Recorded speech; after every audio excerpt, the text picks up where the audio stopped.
Once a Soho House basic, always a Soho House basic bitch. Jeffrey Epstein was also Harvey Weinstein, very prominent. There were members. Meghan Markle was just one of the working girls for Soho House. Call girl, working girl, escort, whatever you want to call it. That's what she was. Before Meghan Markle became the Duchess of Sussex, she had already perfected one skill far more powerful than any royal etiquette class could teach: the art of networking her way straight into power.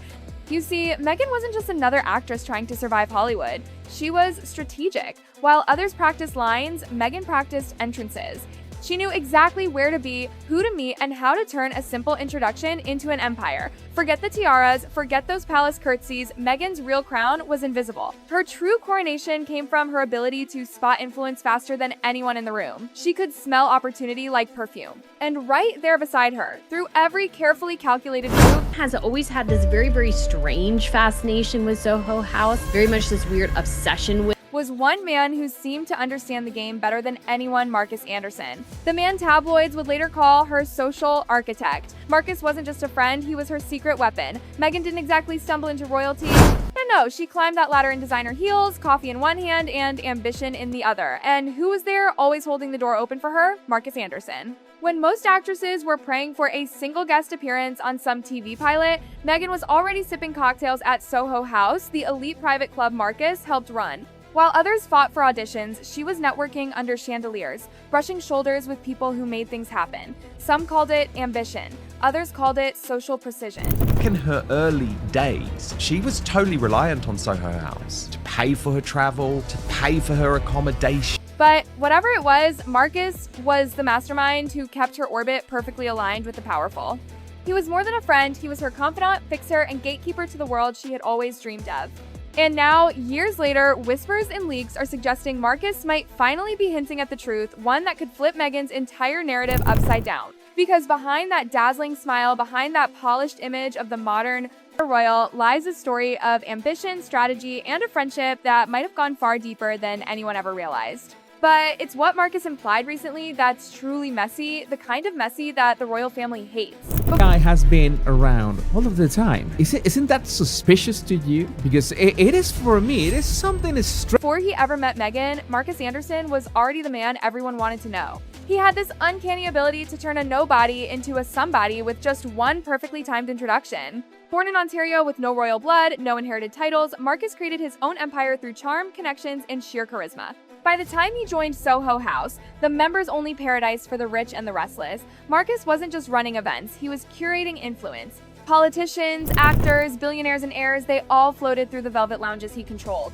And Markus, he moved among them like a king without a crown. And then she appeared, Meghan Markle. At the time, she was filming Suits, a rising actress with sharp ambition and a hunger for something bigger than Hollywood fame. To Markus, she wasn't just another actress begging for a table. No. He saw something more. I'm Markus Anderson. I hope to prove to you in this video that Meghan Markle wouldn't have the level of global fame that she enjoys. A polished diamond, hungry for a higher throne. He noticed her charm, her discipline, and her uncanny ability to adapt traits he could work with. When Markus invited Meghan into the Soho House inner circle, everything changed.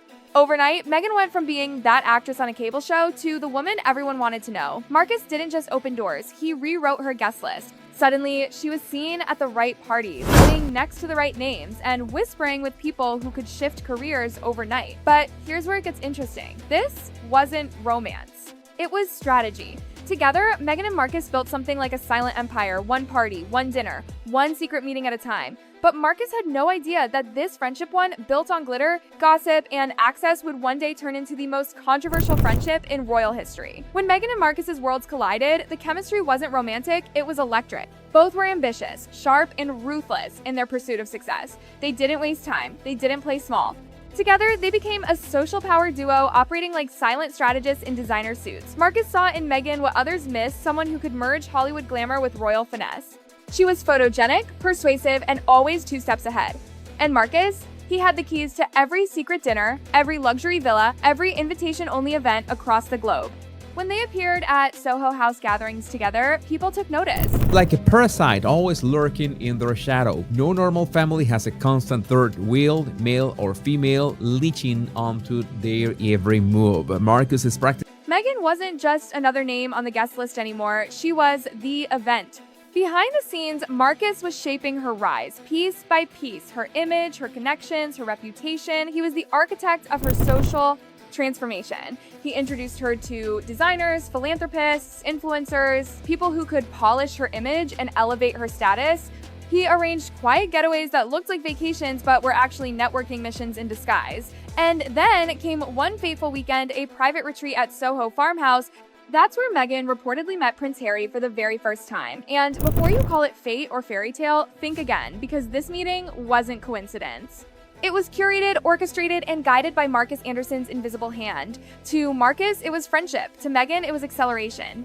Every introduction brought her closer to the life she'd imagined, one of titles, palaces, and endless press. But as her spotlight grew, so did the whispers. Was Markus just helping a friend? Or was he quietly pulling the strings behind one of the most famous royal romances of all time? Because when ambition and influence mix, oh, honey, that's never an accident. And that ridiculous story about how Meghan and Harry first met? Yeah, according to insiders, it's not as picture perfect as the palace wants you to believe. The version we were fed, all smiles and blind dates, was apparently a tissue of inaccuracies, to put it politely. When Meghan Markle crossed into royal territory, most of her old Hollywood friends quietly vanished. They knew the game: when you marry into the monarchy, you don't bring your past to the palace gates. But not Markus Anderson. Markus started off at Soho House, London as a waiter, and he was a global membership director when he first met. While others faded away, Markus stayed too close for comfort, if you ask Buckingham insiders. He wasn't royal, he wasn't political, he wasn't even on the palace payroll.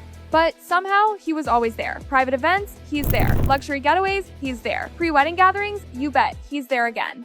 To palace courtiers, Markus was an anomaly, an outsider who had somehow slipped into the most tightly guarded institution on earth. And people inside the palace noticed. Because Meghan Markle didn't just stroll into royal life, she brought Markus right along with her. Behind palace walls, aides whispered about the man who had Meghan's ear before Harry ever did. He wasn't bound by royal rules, yet his influence seemed to reach places even the Queen's advisors couldn't touch.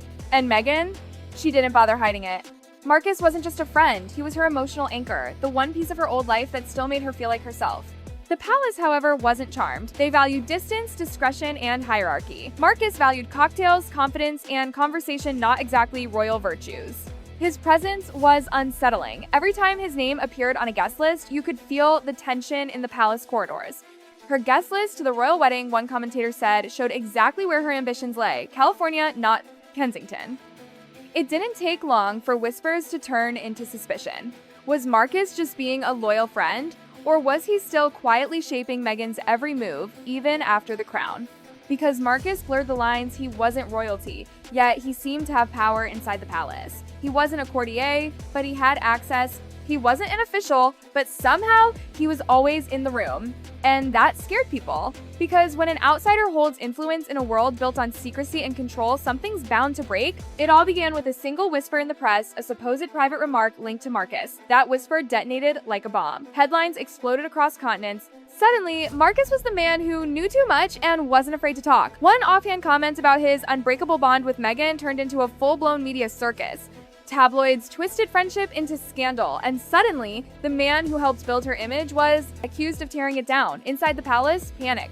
The royal PR team went into what insiders called containment mode. Phones rang nonstop. Staff scrambled to plug leaks. The goal was simple: stop Markus before he spoke again. Meghan, already exhausted by relentless headlines, now faced a new storm, this time from the inside. And the worst part? It wasn't some anonymous source or bitter ex-friend. It was the man she'd publicly called her best friend. The irony was almost cruel. Markus had spent years protecting her, and now even his silence was making things worse. Because he didn't deny it, he didn't confirm it, he said nothing, and that silence became its own scandal. Behind closed doors, things got tense between Meghan and Harry. Trust, the most fragile part of any marriage, started to wobble. Every old photo, every resurfaced rumor, every anonymous leak just poured fuel on the fire. Markus was spotted fulfilling another role sailing, and with Meghan laughing on deck, living the good life. But behind those smiles, insiders whispered of betrayal and heartbreak. For Meghan, it wasn't just about reputation anymore, it was personal. Because when your closest friend becomes the centerpiece of royal gossip, where do you even run? And that's the untold truth behind Meghan Markle and Markus Anderson's complicated friendship, a glittering alliance built on ambition, loyalty, and strategy that turned into one of the most misunderstood relationships in modern royal history.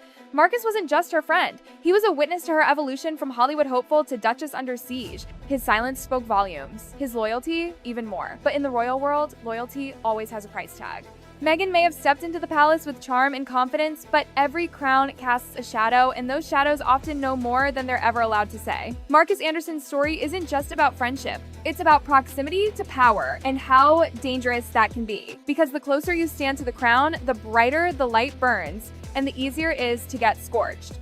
So if you thought this was shocking, just wait. The next chapter in Meghan and Harry's saga makes this look tame. In our previous deep dive, we uncovered how Prince Harry discovered Meghan's secret yacht connections, a revelation that sent shockwaves through their marriage and the palace alike. And trust me, what comes next will leave you speechless. This is Star Spotlight, where we pull back the royal curtain and expose the truth behind the glamour.